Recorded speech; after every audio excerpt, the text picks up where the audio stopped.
EPAWA meteorologist Bobby Martin here with your outlook for October 13th, 2022. Today we're going to take you through a timeline of the cold front that's expected to move through later today and what to expect from that in terms of showers and also some wind with a convective squall line expected to move through parts of the region today. First and foremost, the Thursday video forecast is proudly sponsored by North Penn Car Wash in Lansdale, Montgomery County, Pennsylvania. Keep your vehicle looking great all the time and stop wasting your money on those costly individual washes with North Penn Car Wash's Unlimited Car Wash Club. You can join at a very low price starting at just $13.95 per month, and North Penn Car Wash is the only place where weather doesn't matter.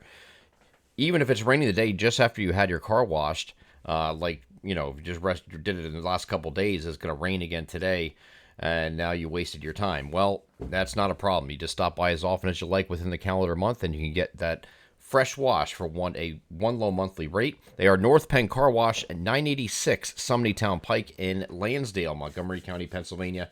Proud sponsors of the Thursday video forecast. Okay, so today we do have the cold front moving through. We're going to have some of you will have some showers already this morning. And there will be a convective squall line, convective-like squall line moving through. I don't think you're going to have enough instability to have full-fledged thunderstorms. You could have some rumbles of thunder embedded, but there's not a lot of instability at the surface. Any instability we have is aloft and elevated, so we're not looking at a lot of thunder and lightning with this. So there could be some gusty showers with it, however, and that is mostly tied to the amount of shear. It's a low cape, high shear environment that we're dealing with today. Storm Prediction Center does have a marginal risk for parts of the region to account for this squall line moving through today, but I don't want to give you the wrong idea thinking you're going to hear the word squall line and think, okay, well, we're going to get hit and nailed with severe weather today.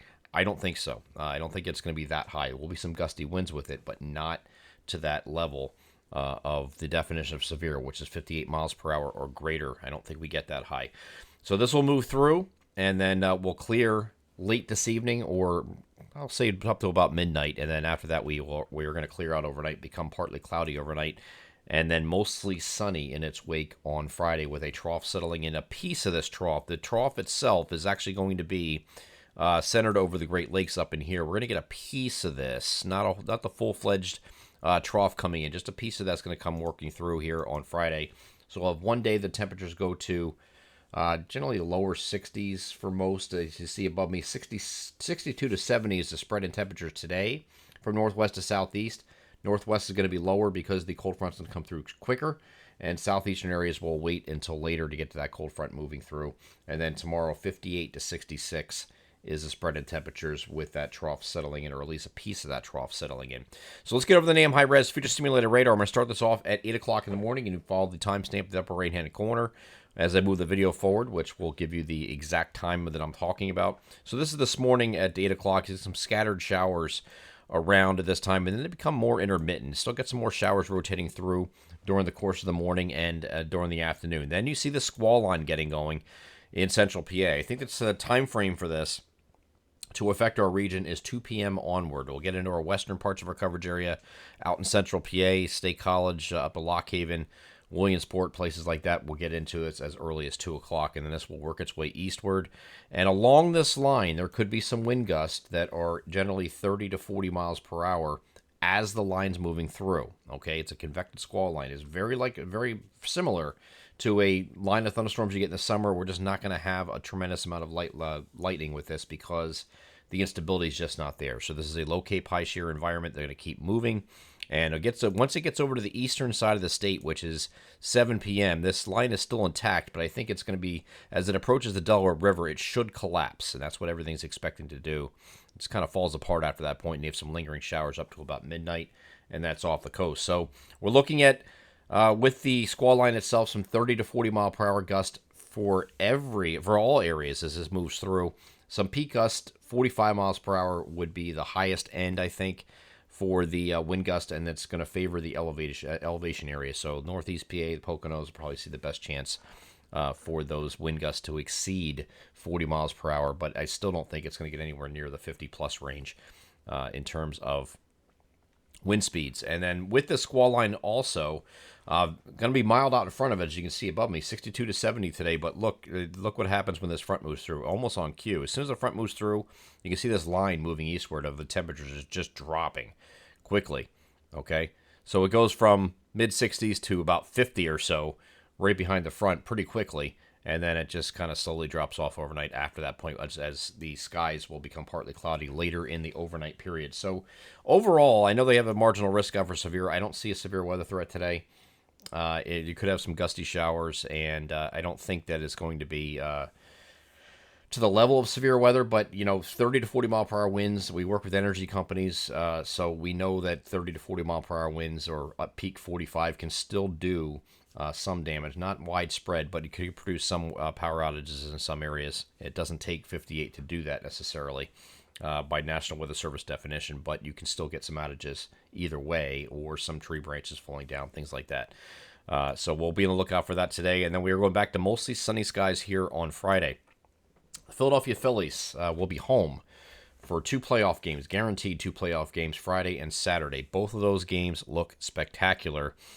With mostly sunny skies both Saturday and Sunday, no issues. There's a 4:37 start on Friday, and at 4:37 p.m. Here's the temperatures for that. By the way, here is 4 o'clock. You got temperatures here in the middle 60s at the start of the game. By the end of the game, we're looking at temperatures getting back down to near 60. Similar situation here on Saturday, but it's going to be I think it's an earlier game. I think it's a 2 o'clock game, 2:07 or something like that for Saturday, which would be, I don't have that number here, but temperatures are going to be generally in the mid to upper 60s, I think, on Saturday afternoon for that entire game, since it is a day game. So either way, mostly sunny skies both days, no issues with that game whatsoever. And I don't think we have issues for the Philadelphia Eagles game in Philadelphia on Sunday night against the Dallas Cowboys. That is, of course, an evening game, 8:15, 8:20, something like that it starts. And I think 8:20. All right. So here is Sunday, just partly cloudy skies. Okay. So we're going to mostly sunny Friday, Saturday, partly cloudy on Sunday. The next chance for rain will come on Monday with the next trough. This will be late in the day, and it's just a few showers with this trough coming in. This is going to be later in the day on Monday. So partly sunny prior to that, and still somewhat mild. And then the temperatures are going to drop once this trough moves in, and it's going to really drop to rock bottom, I think. Tuesday and Wednesday, you're going to have temperatures on either side of 50 for highs. So that means some areas aren't going to get out of the 40s in our northern areas here on either day as this trough. So this is a big trough, big boy trough, right? We talked about this yesterday in the last couple of days. There's a big, deep trough here that's going to settle in for the Tuesday, Wednesday, Thursday time frame of next week, not Friday. Start to lift out by then. But Tuesday, Wednesday, Thursday of next week looks pretty chilly compared to what it should be for this time of year, which is generally mid to upper 60s still. So we're going to be a lot cooler than we should be for this time of year as this trough settles in next week. But until then, we have to get through the rain. Today, it's just showery weather throughout the day, and then that squall line starting at 2 o'clock. And once it gets to the Delaware River, which is about 7 o'clock or so, it should start to break up with just some residual showers after the point. The squall line itself should just be in interior areas of Pennsylvania until it gets to the Delaware River before it collapses. And again, you could have some windy, gusty winds, even without the precipitation further into New Jersey. That'll continue with those 30 to 40 mile per hour gusts and peak gusts of 45, most notably in elevated areas. I'm EPA meteorologist Bobby Marchus. That is your outlook for October 13th, 2022. Have a great Thursday.